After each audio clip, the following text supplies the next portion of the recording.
안녕하세요. 오늘도 사연 살롱을 찾아주셔서 감사합니다. 저는 지방 대도시에 사는 40대 초반의 여성이에요.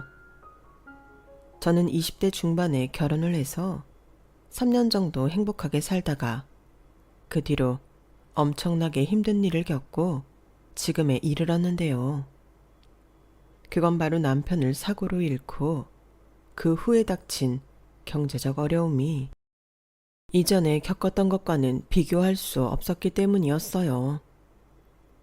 지금도 그렇지만 약 15년 전쯤에는 여자 혼자 싱글맘으로 아이를 키운다는 게 여간 힘든 일이 아니었어요. 저처럼 친정이 없는 사람들은 별별 서러운 일을 다 당해야 했고요. 저 역시 겨우 들어간 회사에서 잘리지 않으려고 온갖 수모를 참으며 하루하루 지냈죠.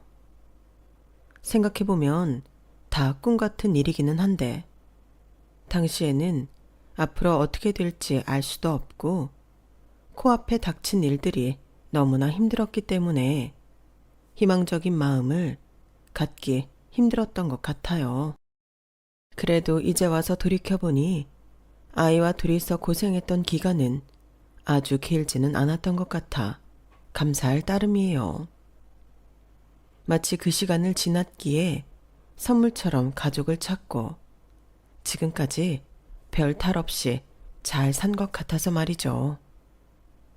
아침이 오기 전이 가장 어둡다고 하던가요? 그랬던 시기였는데 지금부터 저에게 있었던 일을 차근차근 들려드려 볼까 해요. 저는 어릴 때 아빠가 돌아가시고 엄마와 둘이 살았어요.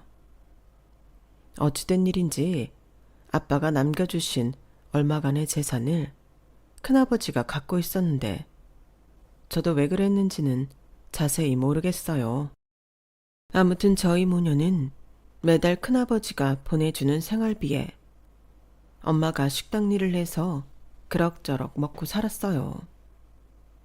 하지만 제가 중학생 때 엄마가 돌아가시고 나니 큰아버지는 어디론가 이사를 가버려 연락을 끊어버렸고 다른 친인척들도 저를 떠맡지 않으려고 다 등을 돌려버렸어요. 저는 그때부터 보육원에 들어가 고등학교 졸업할 때까지 살았는데요. 특별히 큰아버지나 다른 친척들을 크게 원망하지는 않았어요. 그분들도 사정이 좋지 않다는 걸 저도 알고 있었거든요.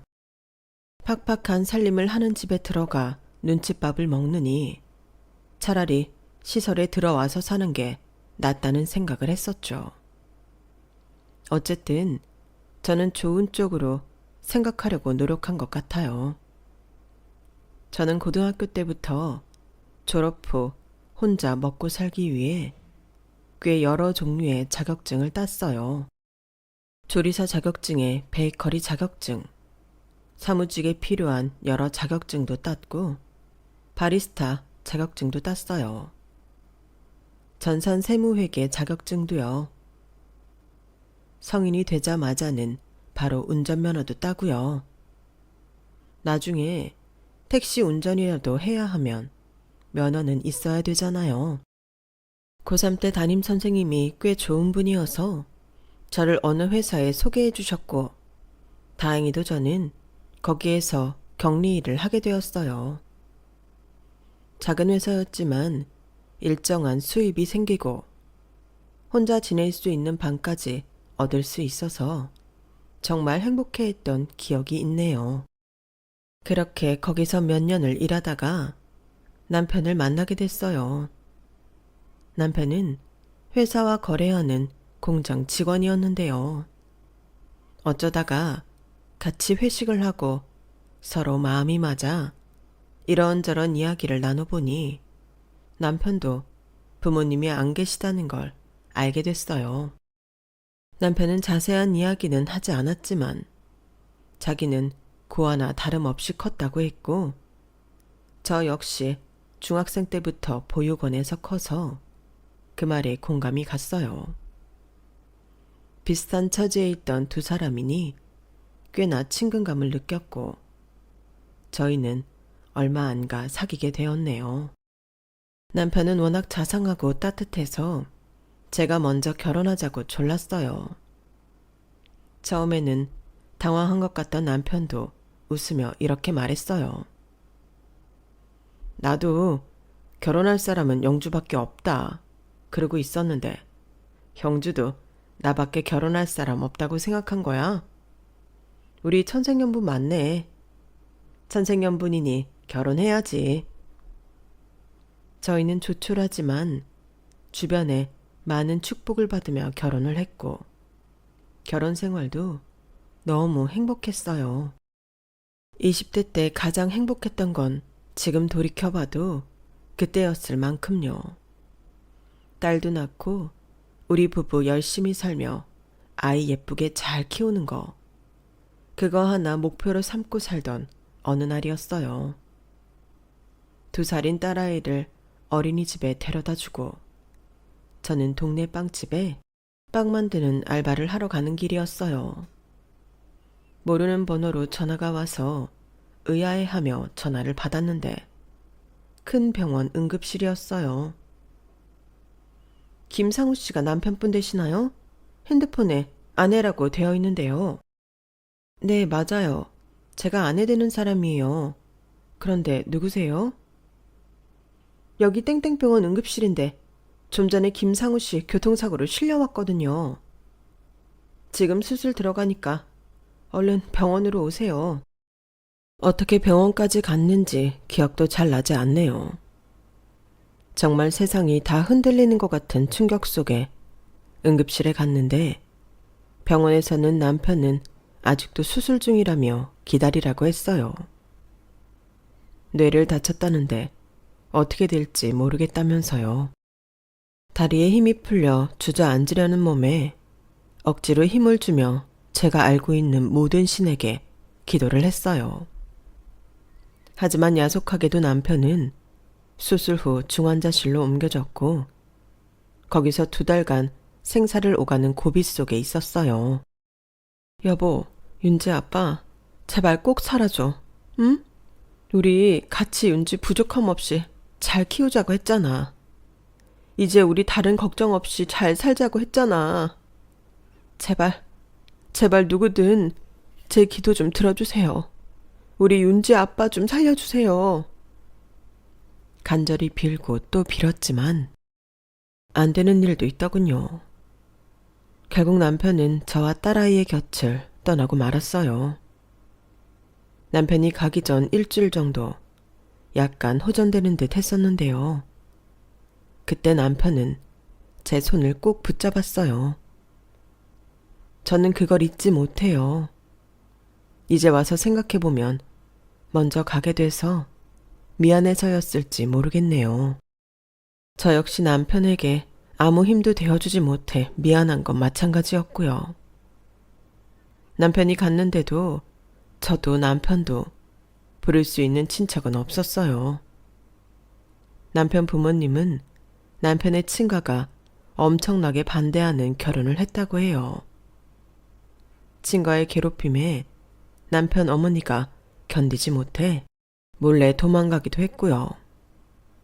그래서 남편 아버지가 친가로 돌아가기로 하고 생활비를 보내주기로 했다는데 초등학생 때부터 연락도 끊겼다고 해요. 그 뒤 어머니는 지병으로 세상을 떠났고요. 사정이 이렇다 보니 남편 친척들도 연락을 취할 방법이 없었죠. 남편 살아생전 좀 더 친척들에 대해 알아봤어야 했다고 그렇게 후회하는 것도 잠시였어요. 저와 딸아이의 앞으로 생활이 문제였거든요. 남편 병원비 때문에 진 빚도 있었고 당장 수중에 가진 돈이 30만 원 정도밖에 없었어요. 사고 낸 당사자한테 보험금을 받았다고 해도 중환자실 입원비며 치료비며 들어가는 게 많았어요. 아이도 점점 커가고 있으니 지금까지처럼 동네 빵집에서 하루 4시간 빵 구워주는 걸로는 두 식구 먹고 사는 건 턱도 없었고요. 저는 미친 듯이 일자리를 알아보러 다녔어요. 조금이라도 조건이 된다 싶으면 이력서를 냈고 연락이 오는 곳마다 열심히 면접을 보러 갔죠.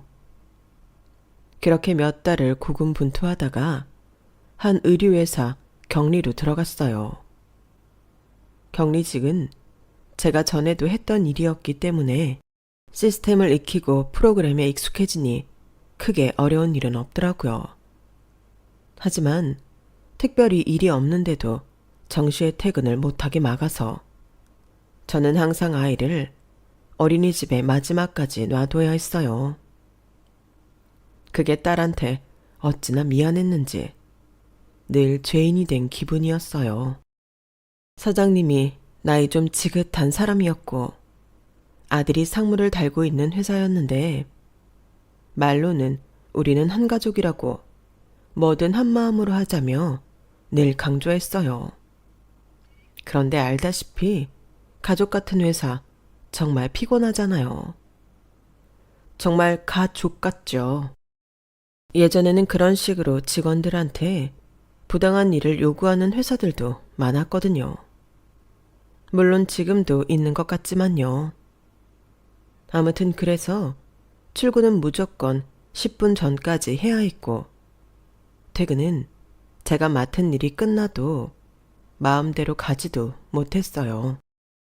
저는 제 일을 다 했다는 이유만으로 회사 청소며 옷 포장에서부터 집게 가위로 실밥 따는 일까지 했고요. 그래도 견뎠어요. 아이랑 살아야 했으니까요. 다만 어린이집에서 아이가 엄마 찾으며 운다는 말을 들을 때마다 어린이집에도 딸한테도 너무너무 미안했죠. 그래서 어린이집 선생님들한테 한 달에 한 번 작은 거지만 음료수라도 사들고 가곤 했어요. 괜히 밉보였다가 아이 갈 곳도 없어지면 큰일이잖아요.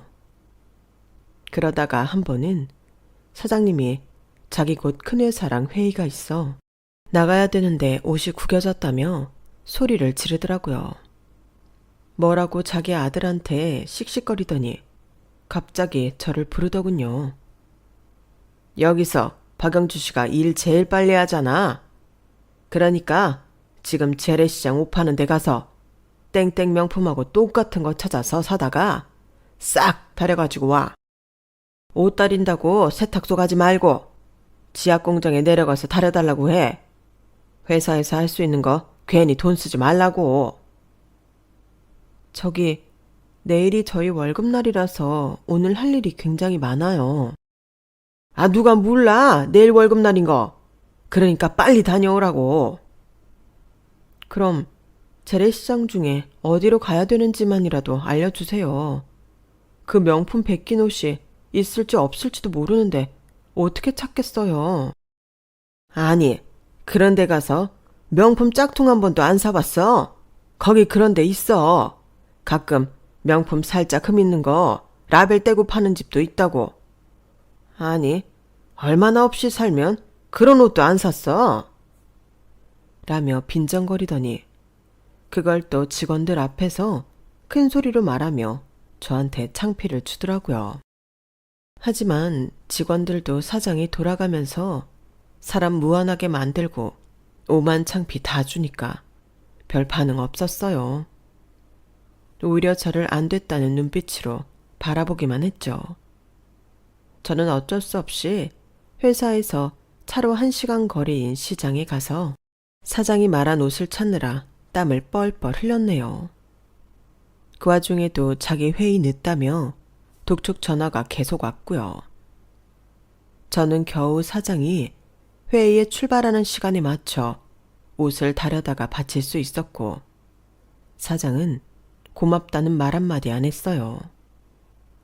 게다가 일은 너무 밀려서 그때부터 해도 밤새 다 할 수 있을지 알 수가 없는 상황이었어요. 별 수 없이 사장 아들인 상무한테 집에 가져가서 하겠다고 했죠. 사실 회사 규모가 상무가 있을 만한 곳이 아니었는데 어떻게든 자기 아들 한 자리 앉히려고 직책을 만들어 놓은 거였어요. 아니, 무슨 일을 집에 가서 한다고 해. 집에 가면 남편 밥 차리고 애 뒤치다거리 하느라 일이나 제대로 하겠어? 저 남편 없습니다. 반년 전쯤 사고를 당해서. 아무튼 오늘은 어린이집 원장님이 7시에는 꼭 와야 한다고 했어요. 그러니 이번만 제가 집에 가서 정리할 수 있게 해주세요. 오늘은 특별한 사정도 있었잖아요. 아이가 얌전해서 제 일을 방해하거나 하지 않을 거예요. 제가 밤을 새워서라도 이걸 다 해야 내일 월급도 제대로 나오잖아요. 네? 박영주 씨, 남편이 없어요? 그랬나? 하더니 얼굴 표정이 좀 달라지면서 가보라고 하더군요. 밤을 새든 뭘 하든 알아서 하는데 내일은 20분 전에 나와. 우리 원래 월급날은 20분 전이 정시 출근인 거 알지? 돈 받는 날이면 더 정성을 보여야 되잖아. 그러니까 제때 출근하라고. 저는 그런 안 이꼬운 말을 들으면서도 고맙다고 한 후에 회사를 나와 바로 어린이집에 가서 아이를 데려왔어요. 그리고 정말 밤을 새워 일을 해서 월급이 나갈 수 있게 했어요. 사장이고 사장 아들이고 회사 일에 체계를 잡아놓지 않아서 그때그때 임기응변식으로만 대처하게끔 해놓았어요.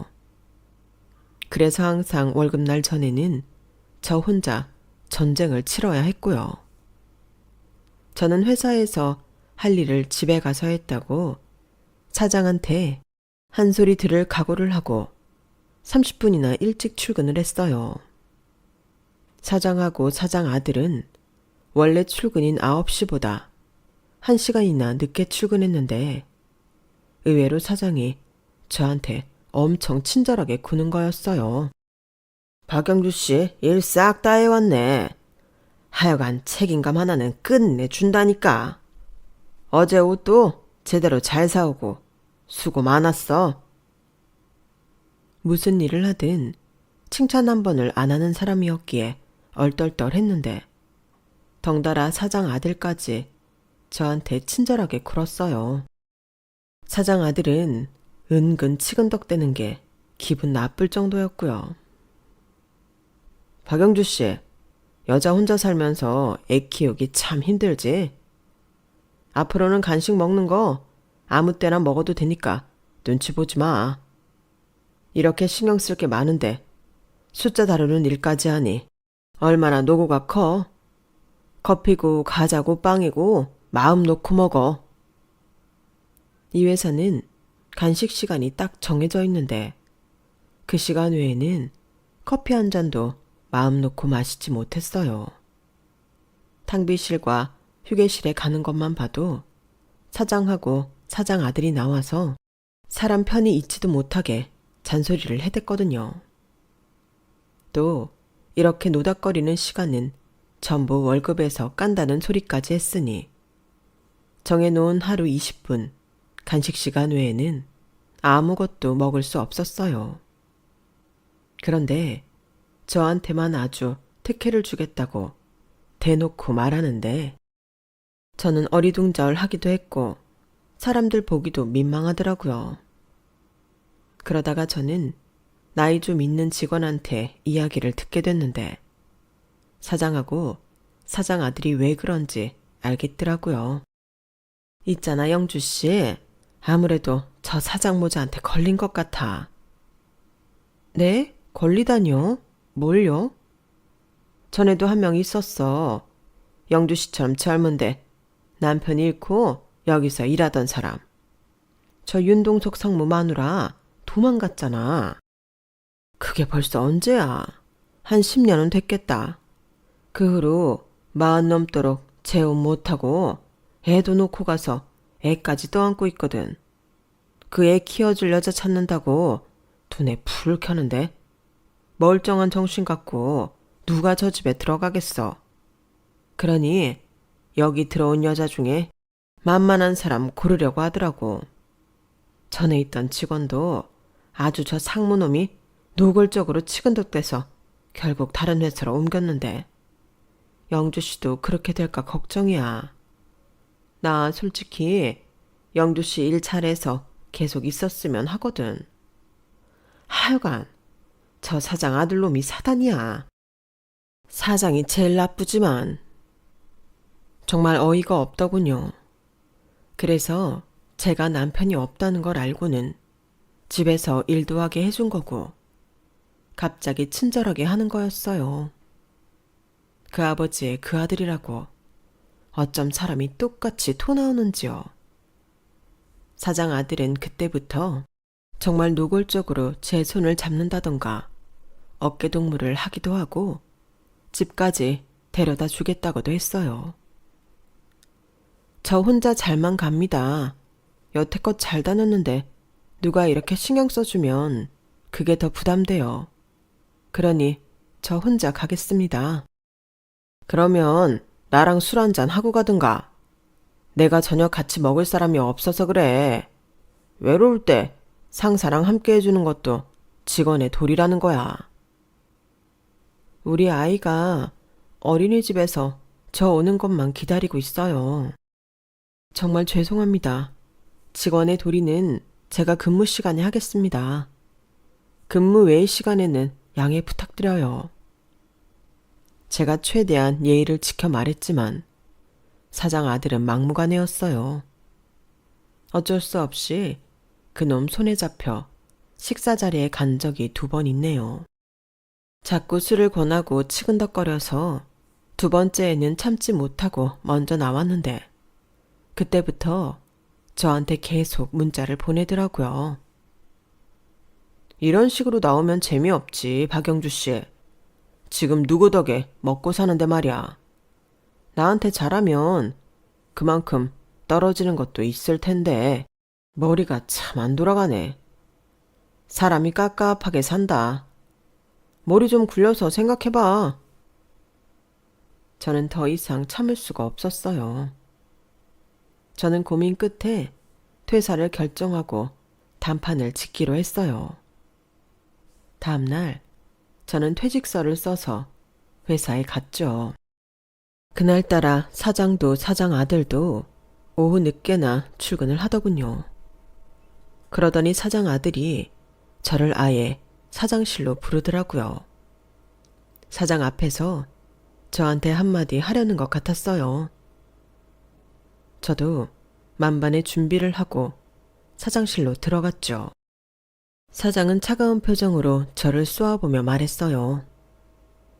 박영주 씨, 일 잘하고 똑똑해서 내가 좋아했었는데 어제 우리 동석이한테 실례를 좀 한 것 같네. 내가 웬만해서는 둘 사이에 참견 안 하려고 했는데 이건 아니지. 우리 동석이 정도면 영주 씨한테 과분한 사람인데 그렇게 멋대로 구는 게 어딨어. 동석이가 원하면 좀 늦은 시간이어도 같이 해줄 수 있잖아. 아니, 나중에 둘이 같이 살게 되면 지금 이렇게 매몰차고 싸가지 없게 군 거 내가 기억 안 할 것 같아? 다 영주 씨랑 영주 씨 딸한테 돌아가는 거야. 그러니까 지금부터 잘해. 들었지, 박영주 씨? 남자를 그렇게 술자리에 혼자 놓고 집에 가버리고 이러는 거 아주 못된 버릇이야. 다음부터 절대 그러지 마. 알았어? 두 분이 무슨 말씀하시는지 모르겠네요. 제가 윤 상무님하고 무슨 사이라도 되는 것처럼 구시는데 저는 상무님 강요 때문에 어쩔 수 없이 딱 2번 식사 자리에 함께 했을 뿐이에요. 그리고 이거 제 퇴직서입니다. 제가 퇴직서를 내미는데도 사장하고 사장 아들은 코웃음만 치더군요. 아이고, 그 나이에 애까지 딸린 여자가 대학도 안 나와서는 어디 가서 취직하려고? 뭐 편의점 알바라도 하게? 퍽이나 널 써주는 데가 있겠다. 왜요? 이런 회사에서도 일을 했는데 어딘들 못 가겠어요? 편의점 알바요? 네, 두 군데라도 해야 되면 하죠. 박영주 씨, 회사 관둔다고 내가 그냥 있을 줄 알아요? 나 박영주 씨 집 주소랑 어린이집 어딘지도 다 안다고. 상무님이 그렇게 나오실 줄 알았어요. 근데요, 저한테 계속 해코지 하실 생각이면 안 하시는 게 좋을 거예요. 저는 회계장부 하나를 두 사람한테 보여줬어요. 이거 사장님하고 상무님 돈 어떻게 유용했는지 다 있는 거예요. 저한테 법인카드 처리해달라고 한 사적 유형도 다 있다고요. 어떤 식으로 회사 공금 썼는지도 있고요. 제가 이걸 신고 못한 건 이 바닥에서 다시는 저를 써주지 못할까봐 그랬어요. 우리나라 중소기업 중에 아직도 사장님 같은 사람들 꽤 있잖아요. 법도 우리를 보호해주지 못하고요. 근데 제가 이거 보낼 수도 있어요. 신고할 수도 있다고요. 사장님하고 상무님이 계속 괴롭히면 그럴 거예요. 그러니까 저 순순히 내보내주시는 게 좋을 겁니다. 퇴직금도 제대로 넣어주시고요. 아시겠어요? 워낙 되는 대로 일 처리를 하던 사장과 상무다 보니 제가 증거를 손에 쥐고 강하게 나가자 입을 다물었어요. 장부 같은 거 없애도 제가 파일로 저장해서 다 갖고 있다고 했거든요. 두 사람은 울며 겨자 먹기로 제 퇴직서를 받아들이고 퇴직금까지 줄 수밖에 없었어요. 그렇게 회사를 관둔 저는 속이 후련하기는 했지만 재취업이 되지 않을까봐 겁이 덜컥 나긴 하더라고요. 딸아이한테는 걱정하는 모습을 보이지 않으려고 애썼어요. 아이가 언젠가부터 제가 돈 걱정하는 걸 보면 울상이더라고요. 아이만큼은 그런 것에서 자유롭게 밝게 키우고 싶었는데 너무 속상했고 어떻게든 돈을 많이 벌고 싶었어요. 엄마, 요즘 왜 회사 안 가? 혹시 우리 또 돈 걱정해야 돼? 아니야, 엄마 잠깐 쉬는 거야. 더 좋은 데로 가거든. 정말? 그럼 우리 돈 걱정 안 해도 되는 거야? 그럼 물론이지. 우리 윤지 이제 그런 걱정 안 해도 돼. 돈 걱정 안 해도 된다는 제 말에 아이가 어찌나 밝아지던지요.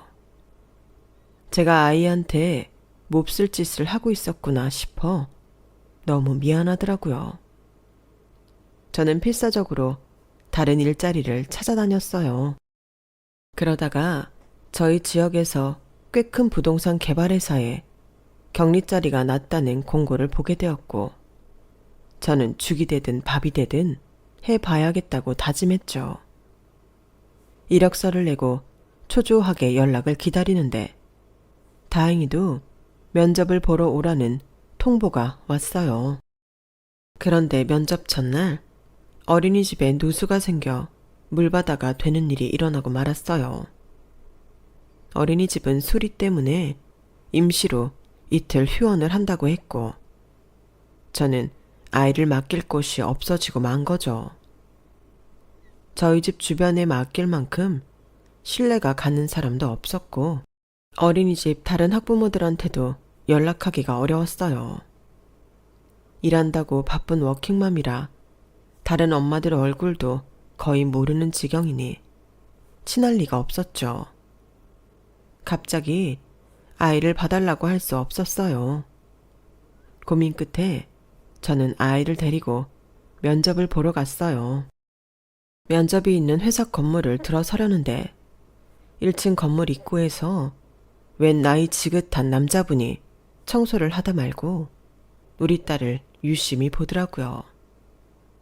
저는 경비원인가 하고 말았어요. 그것보다는 아이한테 단단히 약속을 받는 게 급했으니까요. 윤지야, 엄마 한 30분에서 40분 있으면 나올 거야. 그러니까 저기 식당 옆에 이쁜 카페 있지? 엄마가 거기 데려다 줄 테니까 거기서 주스 마시고 빵 먹으며 엄마 기다리고 있어. 다른 데 가면 절대 안 돼. 알았지? 딸아이가 제 말에 고개를 끄덕이고 저랑 손가락 걸며 약속하는데 그 청소하던 남자분이 저한테 다가오더라고요. 오늘 여기 면접 왔어요. 그럼 제가 아이 잠깐 보고 있을까요? 네? 아, 그게...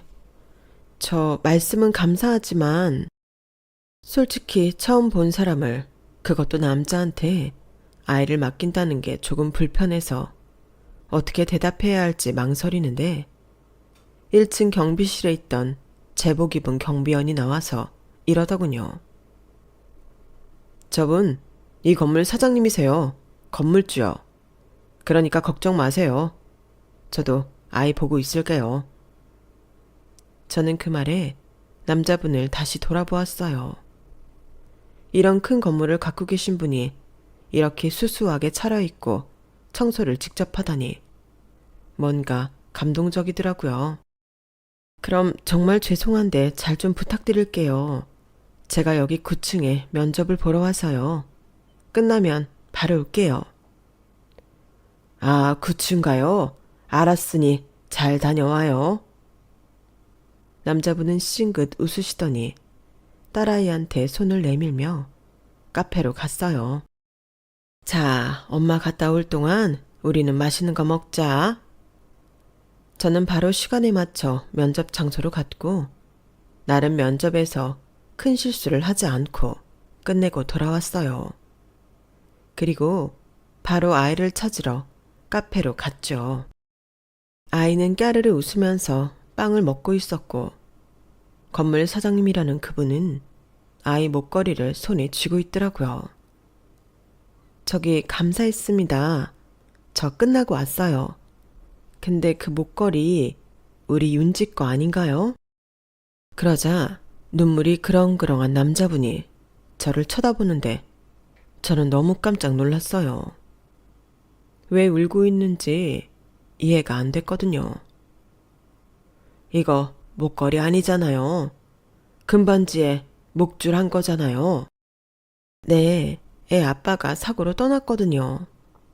애 아빠 금반지예요.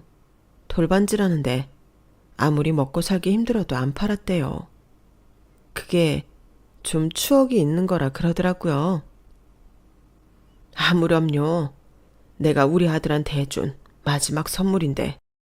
그러더니 건물 사장님은 바닥에 무릎을 꿇고 엎드려 아이처럼 엉엉 우는 거였어요. 상우야, 애비가 미안하다. 애비가 너를 못 찾아서 이렇게 어떡해. 정말 미안하다, 상우야. 그 소리를 듣고 너무 놀라서 말이 제대로 나오지 않더라고요. 저기 사장님, 지금 뭐라고 하셨어요? 상우라고 하셨어요? 그럼 우리 윤주 아빠 아세요? 사장님은 눈물이 범벅된 얼굴로 저를 보며 반지 안쪽을 가리켰어요. 안쪽에는 김상우 돌, 아빠 김영태라고 새겨져 있었고요. 내가 이 돌반지 금은방에 특별히 부탁해서 디자인한 거였어. 이게 마지막 선물이 될 줄도 모르고 앞으로도 계속 이런 거 많이 해준다면서. 근데 이것 말고는 해준 게 없었어. 내가 상우 애비요. 내가 그쪽 시아버지라고. 안 그래도 이 아이 보는데 상우가 겹쳐서 이상하다 했어. 자꾸 눈이 가더란 말이야. 우리 상우 닮아서. 그 말에 너무 놀라 저 역시 그 자리에 주저앉고 말았어요. 사연을 들으니 집안에서 너무 괴롭혀서 결국 헤어지게 된 후 시아버지는 미국에 가서 오랫동안 살았다고 해요. 거기서 결혼도 하고 가정을 꾸려 아이도 낳았지만 한순간도 제 남편을 잊은 적이 없다고 했어요. 10년 전에 한국에 와서 남편을 찾으려고 했지만 쉽지 않았다고 했어요. 그래도 혹시나 해서 경찰에도 찾아가고 입양 기관에도 남편에 대한 정보를 다 주고 연락해 달라고 했었다는 거였어요. 하도 연락도 없고 찾기 힘들다고 해서 내 평생에 못 찾을 줄 알았는데 우리가 이렇게 만나게 되는구나.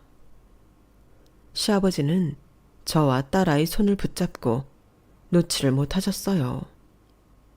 저와 딸아이는 그날 바로 시아버지 집으로 가서 남편의 이복 동생인 분과도 인사를 하고 극진한 대접을 받았어요.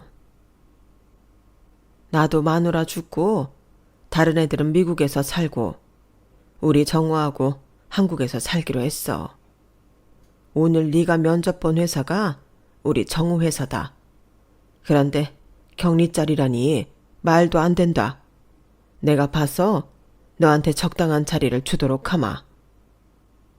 아니에요. 저 그런 낙하산으로 들어갈 수 없어요. 제가 할 수 있는 일을 해야죠. 걱정 마세요, 형수님. 형수님이 잘 하실 수 있는 일 하게 해드릴게요. 그러다가 테이블 위에 제가 일했던 의류회사가 나온 프린트물을 보게 됐고 저는 그걸 보고 고개를 갸웃했어요. 이 회사는 왜 보고 계세요? 형수님, 이 회사 아세요? 실은 저희한테 투자를 부탁해 와서요. 저희가 회사 투자는 해보지 않았는데 이참에 해볼까 하거든요. 아, 그래요? 제가 전에 다니던 회사였어요. 그럼 회사에 대해 잘 아시겠네요. 어때요? 제가 말씀을 드려도 될지. 제가 머뭇거리자 시아버지는 괜찮다고 하셨어요. 뭐든 아는 게 있으면 말해다오. 그게 우리한테는 다 도움이 되거든. 저는 솔직담백하게 뭐 하나 더하거나 빼는 것 없이 그 회사가 어떤 회사인지 말했어요. 실적도 좋지 않고 사장과 상무 태도도 나쁘고 직원들한테 갑질이 심하다는 것도요. 그리고 제가 왜 회사를 나오게 됐는지도 간략하게 이야기를 했죠. 제 말을 들은 시아버지는 노발대발 하셨어요. 하, 정말 웃기는 인간들일세. 그래놓고 우리 앞에서는 세상 사람 좋은 척하며 우리 돈을 빼가려고 했어. 아니, 아직도 직원들을 그렇게 대하는 회사가 있어요. 정말 믿기지 않네요. 게다가 가장 약자인 여직원한테 그런 강요를 하다니 정말 안 되겠어요. 그리고 며칠이 지난 후 시아버지는 저를 회사 사무실로 부르셨어요. 처음 가본 시아버지 사무실은 제가 그때 갔던 건물이 아닌 시내에 있는 또 다른 큰 건물이었어요. 거기 제일 높은 층 전체를 다 쓰는데 엄청 세련되고 럭셔리하더라고요. 시아버지와 남편의 이복 동생, 그러니까 도련님은 곧 제가 전에 다니던 회사 사장과 상무가 올 거라고 하더군요. 오랜만에 사장과 사장 아들 얼굴을 볼 생각을 하니 좀 두렵기도 했지만 이제는 시아버지라는 든든한 백이 있어서인지 뱃속에서부터 자신감이 차오르더라고요. 사장하고 사장 아들은 저를 보더니 눈이 동그래져서 놀라더군요. 아니, 어떻게 저 여자가 여기 있지? 동서가, 저 사람 여기서 일하는 거 너 알았어? 아니, 몰랐는데. 저번에 나 혼자 왔을 때는 없었어. 박영주 씨, 언제부터 여기서 일하는지 모르겠지만 쓸데없는 소리 하면 재미없을 줄 알아요. 아무리 박영주 씨가 우리 약점 쥐고 있다고 해도 그 정도는 우리도 무마시킬 수 있는 힘이 있다고. 우리가 뭐 박영주 씨 협박 무서워서 퇴직금 준 줄 알아? 불쌍해서 준 거야. 그때 도련님이 나와서 두 사람을 앉혀놓고 말을 시작했어요. 대표님하고 저하고 결정을 내렸습니다. 그 회사에는 투자를 못하겠습니다. 그렇게 알고 가주세요. 아니, 왜요? 분명 분위기 좋았는데 혹시 저희 쪽에서 뭐 섭섭하게 한 게 있을까요? 우리 윤상무가 대접이 시원찮았어요. 윤상무, 여기 대표님하고 이사님 좋아하시는 대로 모시라니까. 그렇게 안 한 거야. 아니면 갑자기 왜 취소가 돼? 그러자 사무실에 있던 시아버지가 나오셔서 말씀하셨어요. 그거에 대한 대답은 제가 드리죠.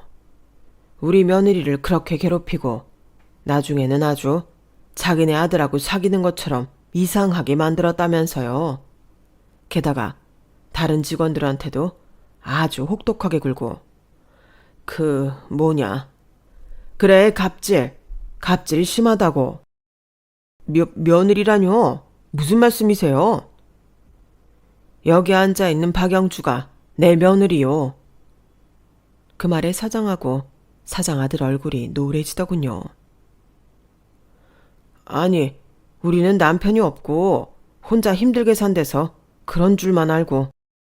박영주 씨, 왜 그런 말 안 하고 우리 물 먹이는 거야? 맞다. 나랑 내 아들 바보 만들어도 유분수지. 그러자 이번에는 도련님이 말했어요. 바보는 두 분이 우리 형수님을 바보로 만든 거고요. 아무튼 저희는 그 회사에 투자할 수 없습니다. 저희가 다시 조사해보니 저희한테 보여준 실적도 엉터리더군요. 그런 회사에 뭘 믿고 투자를 하겠습니까? 돌아가십시오. 그러자 사장은 제 앞에 무릎을 꿇고 싹싹 빌었어요. 박영주 씨, 미안해요. 우리 투자 못 받으면 끝이야. 동석이가 돈을 다 집어넣어서 회사 돈이 없다고 저놈이 주식에 잘못 손을 대서 쫄딱 망하게 생겼어. 그제야 사장 아들도 그 자리에 무릎을 꿇고 시아버지와 도련님한테 사정사정 하더라고요. 제발 한 번만 도와주십시오. 그러기만 하면 은혜는 잊지 않고 열심히 일하겠습니다. 박영주 씨, 내가 오바 떨고 마누라 취급한 거 다 미안해요. 그러니까 한 번만 말씀 잘 들어줘요. 제발요. 그때 시아버지가 천둥처럼 호령을 했어요. 시끄러워. 둘 다 얼른 나가요. 이 일로 우리 며느리 괴롭히기만 해. 내가 가만 안 둘 테니까. 알았어? 도련님도 두 사람더러 나가라고 사무실 문을 열며 쐐기를 박았어요. 혹시 다시 찾아오거나 형수님이나 우리 조카 괴롭히면 형수님이 갖고 있는 그 회사 장부 저희가 유용하게 쓸 테니 그렇게 알고 계십시오. 그럼 살펴가세요. 사장과 사장 아들은 끝까지 잘못했다며 한 번만 도와달라며 싹싹 빌었지만 결국은 직원들 손에 이끌려 쫓겨나고 말았어요. 나중에 들으니 그 회사는 결국 파산 선고를 받았고 사장 아들은 돈을 빌리고 안 갚아 사기죄로 고소까지 당해서 아주 꼴이 말이 아니라고 하더군요. 사장도 여기저기 돈 빌려달라고 호소했지만 그동안 너무 신용을 잃어 아무 데서도 받아주지 않았다고 해요. 그러자 이제는 직원들까지 그간 당했던 일들을 고용노동부에 전부 신고해서 두 사람 꼴이 말이 아니게 됐다더라고요. 시아버지와 도련님은 그 회사가 망하면서 일자리를 찾지 못한 직원들한테는 다른 일자리를 알아봐 주셨어요. 저희 빚도 다 갚아주셨고 이제는 저희와 함께 살자고 하셔서 저와 딸이 시아버지 댁으로 들어가게 됐네요. 시아버지와 도련님은 남편 유골이 있는 납골당도 더 좋은 곳으로 옮겨주셨어요. 저는 그날 얼마나 울었는지 몰라요. 남편 덕에 저한테 가족이 생겼다고 하늘에 있는 남편한테 계속 고맙다고 인사를 전했네요. 그때부터 저희는 계속 시아버지와 함께 살고 있어요. 도련님은 결혼해서 분가했고요. 딸아이는 이제 곧 고등학생이 되네요. 저는 시아버지 돌아가시는 날까지 잘 모시며 살고 싶다는 소망이 있습니다. 제가 가족을 찾은 이야기는 여기까지예요. 제 이야기를 다 들어주셔서 고맙습니다. 그럼 모두 행복하시고 건강하시길 바랄게요. 여러분, 사연 댓글에 응원과 현명한 조언 부탁드려요. 좋아요와 구독은 저에게 큰 힘이 됩니다. 오늘도 좋은 일 가득하세요.